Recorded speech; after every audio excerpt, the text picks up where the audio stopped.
We've got some cooler mornings on the way this week. A cool front, in fact, will arrive on Wednesday night, and a stronger cold front potentially in the works for next week. I'm ABC 13 Chief Meteorologist Travis Herzog, and here's your need-to-know weather. These are your predicted highs and lows over the next 10 days, and check those against the average high and the average low of 74 for a high, 53 for a low. We'll have some mornings in the 50s the next few days, and after that cool front arrives on Wednesday night, we'll get high temperatures down into the mid-70s, and one morning down into the upper 40s. We've had one of those so far this fall. That was back in mid-October, a few days after we hit 99 degrees. The warm theme overall has continued, and we'll be warming back up again early next week ahead of potentially a stronger cold front. Now, the flow across the country has been from west to east, pushing these mild Pacific air masses into the nation. But next week, we're seeing a massive dip in the jet stream that'll bring down some colder air from Canada and potentially our coldest air so far this season. But again, we'll have to wait until about 10 days from now to start feeling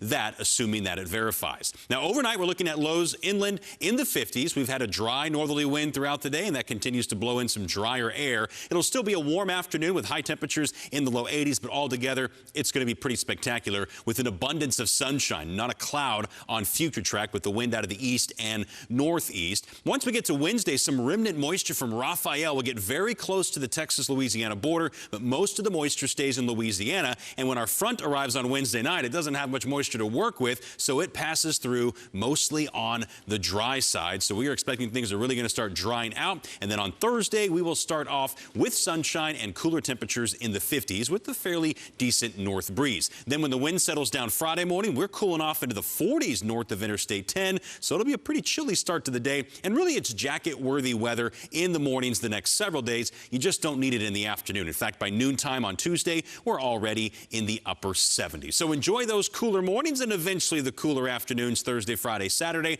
By Sunday, the humid air is rushing back in. Chances of storms come early next work week ahead of that next front, which, if it does verify, again, will bring us our chilliest air so far this season with highs in the 60s and lows in the 40s.